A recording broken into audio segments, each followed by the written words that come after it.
Hi guys! Welcome back to my channel. My name is Mildred at kung ikaw ay bago sa channel ko, please subscribe to my channel. Sa mga kababaihan na nakakarana sa pangangati ng ating down there, ay normal lang yan dahil tayong mga kababaihan ay nagkakaroon ng vaginal yeast infection or yung pangangati sa ating down there kapag tayo ay nagkakaroon ng hormonal imbalance or kapag tayo ay nagkakaroon ng allergy sa ating mga ginagamit na panty liner, napkin, and mga feminine wash na ginagamit. Ayan. So, nagkakos yan ng vaginal yeast infection. So, nagagamot ito guys. Nagagamot ito na pwede kang bumili sa butika at pwede rin itong gamutin sa natural na paraan tulad ng ginawa ko. And gusto kong i-share sa inyo kung paano ko ginawa yung natural home remedies para puksain ang vaginal yeast infection.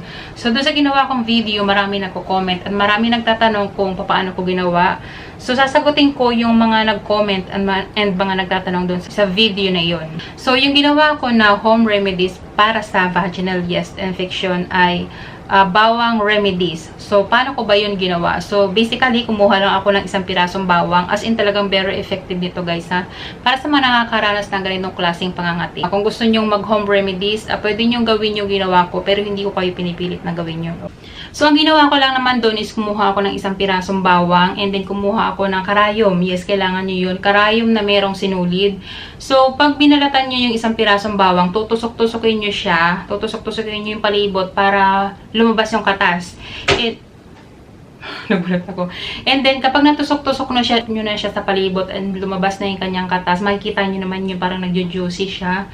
Itutusok nyo ngayon yung karayom na may sinulid. Make sure na malinis yung karayom and yung sinulid ay malinis. Tutusokin nyo siya dun sa gitna.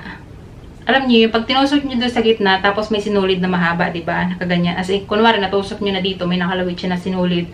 Kaya may sinulid para ipapasok nyo siya sa inyong down there. As in, ipapasok, kunwari ito ang kefias. Ipapasok nyo siya dyan sa loob, tapos nakalawit dito yung sinulid. So, kaya may sinulid para pag huhugutin mo na siya, madali mo siyang mahuhugot and hindi ka matatakot na baka maiwan sa loob, okay? So, gagawin mo yun overnight. Bago ka matulog, gagawin mo siya. Pagkagising mo siya, saka mo siya tatanggalin. And wala ka nang mararamdamang pangangati. As in, parang magic. As in, talagang very effective. Okay? So, yung katanungan ni Rizal Saak, sabi niya, sa mismong puerta po ba ilalagay? Yes, sa mismong puerta. And then, sabi ni Jenny Ganato, parang hindi siya safe. Baka kasi maiwan sa loob pag hinugot. Yun yung sabi niya. Nagwo-worry siguro siya na baka pag hinugot niya maiwan. So, kaya nga, di ba may sinulid? And hindi naman siya as in, pag ipinasok mo kasi siya, naka-steady na siya. Hindi na siya magagalaw-galaw. Kasi nga tutulog ka na. Okay? Hindi siya maiiwan. Pag hinugot mo siya, hindi siya maiiwan. Promise. Okay? Pero kung natatakot kang gawin, huwag mo subukan. Ang sabi ni Rhea Jane Apollo, ang sabi niya, hindi po ba siya mahapdi kapag inilagay? Sa experience ko, kasi nga Makati, diba? Makati yung ating down there. Dahil nga doon sa vaginal yeast infection, Makati yung ating down there. So, kapag inilagay mo yung bawang na nakatas-katas, masarap siya sa pakiramdam kasi nga diba Makati. And then, yung medyo pakiramdam na para siyang mainit-init, ang sarap niya sa pakiramdam kasi parang instantly, para nagagamot yung pangangati. So, dun sa sinasabi mo kung mahapdi, hindi naman siya mahapdi.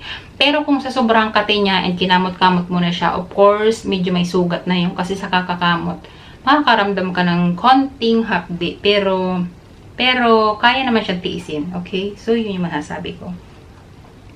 Sabi naman ni Christine Rabina, pwede po ba yan, ma'am, sa buntis? Pwedeng-pwede kasi yung first experience ko na nagkaroon ako ng vaginal yeast infection nung nasa Singapore ako. Wala akong partner nun ha. Kasi yung ibang yeast infection nakukuha siya sa pagkikipagtalik. Okay? Pero napaka-common is yung sa hormonal imbalance. Kapag ikaw ay merong diabetes, kapag umiinom ka ng antibiotic, kapag ikaw ay nagbubuntis, nagkakaroon tayo ng yeast infection. So, yung pangalawang nakaranas ako ng yeast infection, nung buntis ako. Okay? So, normal yun sa isang buntis kasi nga nagkakaroon ng hormonal imbalance. So, yun, ginawa ko lang ulit siya, yung bawang, tinusok-tusok ko lang siya ng karayom, and then yun, in-insert ko lang ulit, and then yun, wala na yung aking vaginal yeast infection. Ayan, so yun lang naman yung iba kasi mga halos pare-parehas na yung mga tanong tungkol dito nga sa vaginal yeast infection. So yun, magagamot naman siya kung kayo ay nagtitipid and gusto nyo ng home remedies. Pwede nyo subukan yung ginawa ko na bawang remedies. As in, very effective siya. Bago kayo matulog, saka mo siya gagawin. I-insert mo siya sa loob and then pagkagising mo, yun, tatanggalin mo na siya and then yun. Magaling ka na, as in magaling ka na. Pero kung ikaw naman ay gumawa ng home remedies, yung bawang remedies, pwede ka naman magpa-check up muna sa OB para ikaw ay resetahan ng naaayon na gamot. Yun, iinom ka ng mga antibiotics. Meron ding i-reseta sa'yo na mag-i-insert ka din ng gamot sa iyong BJJ.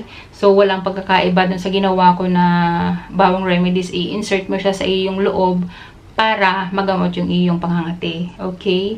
So, merong mga nagtatanong na kung nakakahawa daw ba yung yeast infection. Yes, nakakahawa siya kung yung kapartner mo. Kasi merong mga lalaki na nagkakaroon din ng yeast infection. Yes, meron. So, kapag yung kapareha mo ay merong yeast infection, mahawahan ka. Okay. So, pero hindi siya yung nakakatakot na sakit na yung tipong nakakatakot, kagaya ng HIV, ganyan, or mas nakaka-worry pa na ang maging sakit mo sa downer is yung vaginal vaginosis. Yun yung mas nakakatakot na sakit para sa ating mga kababaihan. Kasi yung vaginal vaginosis is yung mabaho ang private area, sobrang baho niya, and hindi siya pangkaraniwang amoy sa ating BJJ. So, yun yung vaginal vaginosis. So, hindi yun kaya ng mga home remedies. Kailangan mo na talagang magpa-check up sa OB/GYN para maresetahan ka ng naaayon na gamot. Okay, so yun. Kahit hindi ka active sa pakikipagtali, kahit ikaw ay walang asawa, pwede ka magkaroon ng vaginal yeast infection. Kasi nga, tulad ng sabi ko, kapag nagkakaroon ng hormonal imbalance, kapag ikaw ay diabetic, kapag umiinom ka ng antibiotic, and then kapag gumamit ka ng mga mababangong sabon dyan sa ating down there, nagkukos yun ng irritation and nagkukos ng vaginal yeast infection. Okay? So, maraming salamat sa panonood at hanggang sa muli.